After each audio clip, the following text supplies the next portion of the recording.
Hi folks, I'm Ashraf Ingora. I'm a language and soft skill trainer, life business and parenting coach. Ashraf the mover and shaker में आज मैं जिहाद और जिहादी पर कुछ इनवैल्यूएबल इंसाइट देना चाहूँगा।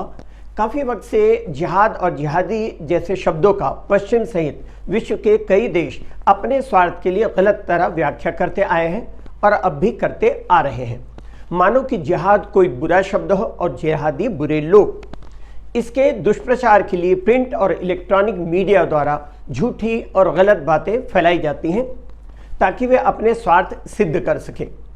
हिटलर के प्रचार मंत्री गोएबल्स, जो कि खुद हिटलर का जो प्रचार मंत्री गोएबल्स था, वो खुद एक फिलोसोफर था। उसने कहा था कि जब किसी भी झूठ को पूरी शिद्दत के साथ बार बार बोला जाए तो लोग उसे सच मानने लगते हैं। इसी झूठ का सहारा लेकर विश्व के अनेक देश अपनी राजनीतिक रोटियां सेकते आ रहे हैं। यही स्थिति जिहाद के साथ भी हुई है। जिस तरह जिहाद की जितनी गलत व्याख्या की गई है, शायद ही किसी और शब्द की गई हो। जिहाद को गलत मानने का मतलब है कि पुण्य को, नेकी को, सवाब या भलाई के काम को गलत मानना। हास्यास्पद तो यह है कि जिहाद की व्याख्या अपने स्वार्थ के अनुसार वो लोग करने लगते हैं जो जिहाद को न जानते हैं और न ही समझते हैं। किसी नफरती ने तो यहाँ तक ये कह दिया था कि हमारे देश के भूतपूर्व राष्ट्रपति अब्दुल कलाम तो सबसे बड़े जिहादी थे। किसी व्यक्ति ने मुझसे कहा कि वीडियो में ये सुनकर मुझे बहुत बुरा लगा, ये नफरती लोग कितनी घटिया बातें करते हैं। वास्तव में जिहाद क्या है ये पहले समझे। ये एक अरबिक शब्द है जो जहादा से डिराइव किया हुआ है, जिसका अर्थ होता है किसी भले काम अर्थात नोबल काज के लिए एक्सर्टेड एफर्ट, या जिसका अर्थ होता है अत्यंत प्रयास करना या प्रयत्न करना। जिहाद का मतलब युद्ध नहीं होता, धर्म युद्ध नहीं होता, क्योंकि युद्ध और धर्म युद्ध के लिए गज़वा शब्द का प्रयोग किया जाता है, जिहाद का नहीं किया जाता। नैतिक मूल्यों के लिए की जाने वाली जद्दोजहद या संघर्ष, मेहनत, मशक्कत करना, ये जिहाद है। यूपीएससी में सिलेक्शन के लिए संघर्ष करना, ये भी जिहाद है। माँ बाप अपने बच्चों की परवरिश करने, उन्हें पढ़ा लिखा कर अच्छा इंसान बनाने का प्रयत्न करते हैं, ये भी जिहाद है। कोई परीक्षा में अच्छे नंबर लाने के लिए, किसी कॉम्पिटिटिव एग्जामिनेशन में सिलेक्शन के लिए संघर्ष करता है, ये भी जिहाद है। इलेक्शन में जीतने के लिए कड़ी मेहनत करना भी जिहाद है। माँ बाप की खिदमत करना जिहाद है। किसी के काम में मदद करना जिहाद है। देश की सेवा करना और देश के लिए शहीद होना भी जिहाद है। किसी से तमीज़ से और तहजीब से पेश आना जिहाद है। किसी से मुस्करा कर बात करना जिहाद है।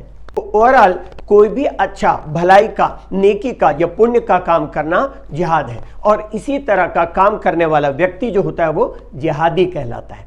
तो फिर जिहाद और जिहादी बुरे कैसे हो सकते हैं? जिहाद और जिहादी की इस व्याख्या के अनुसार तो जिस नफरती ने कहा था कि मिसाइल मैन और भूतपूर्व राष्ट्रपति श्री अब्दुल कलाम सबसे बड़े जिहादी थे, तो ये सच है, और ऐसा जिहादी ईश्वर सबको बनाए। वे दुनिया के सबसे अमीर व्यक्ति थे। उनकी प्रॉपर्टी में उनके पास 2500 किताबें, 1 कलाई घड़ी, 6 शर्ट्स थे, 4 ट्राउजर थे, 1 जोड़ी जूते थे और 3 सूट्स थे। ऐसा जिहादी राष्ट्रपति आज तक दुनिया में अब तक कोई पैदा नहीं हुआ। कुरान में जिहाद के 2 प्रकार हैं, जिहाद अल अकबर और जिहाद अल असगर। अकबर का अर्थ होता है बड़ा, महान या श्रेष्ठ, और असगर का मतलब होता है छोटा।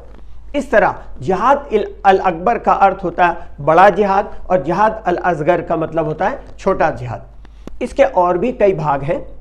जिहाद नफ्स मतलब इंद्रियों पर काबू पाना या आत्म संयम। जिहाद बिल कलम सत्य के समर्थन में कलम का उपयोग करना अर्थात लेख लिखना। जिहाद बिल लिसान जबान से जिहाद करना, हक और सच्चाई के समर्थन में और सत्य और अन्याय, असत्य और अन्याय के खिलाफ आवाज उठाना। दावत जिहाद सत्य के समर्थन में और सत्य की रक्षा के लिए रक्षा का आह्वान करना, ये जिहाद है। जिहाद दावत जिहाद जिसे कहते हैं। कुरान में जिहाद अल अकबर में है खुद अपने भीतर की और समाज की सभी बुराइयों के खिलाफ संघर्ष करना, नस्ली भेदभाव को रोकना औरतों के अधिकार के लिए प्रयास करना, इन सब से ऊपर अपने गुस्से पर काबू रखना या काबू पाना, बेहतर इंसान बनना, अपने माँ बाप की खिदमत करना, पवित्र और आदर्श जीवन जीने की कोशिश करना। जिहाद अल असगर, समाज में जब बुराइयां अच्छाइयों पर हावी होने लगे, हक पर चलने वालों पर जुल्म सितम होने लगे, तो उसे रोकने के लिए जद्दोजहद करना जिहाद अल असगर कहलाता है। इसका मतलब अच्छे इंसान बनने और मानव जाति के कल्याण के लिए हर मानव को जिहाद करना चाहिए और जिहादी बनना चाहिए। मुझे आशा है कि अब सब लोग जिहाद और जिहादी के बारे में सब लोगों की गलतफहमियां दूर हो गई होंगी। इंग्लिश के लिए आप मेरे channel English breakfast with Ashraf and सब स्किल के लिए Ashraf the mover and shaker को लाइक, शेयर एंड सब्सक्राइब करें। कमेंट सेक्शन में कमेंट करें, बेल आइकॉन प्रेस करें और मेरी बुक जरूर पढ़ें। Thanks for watching.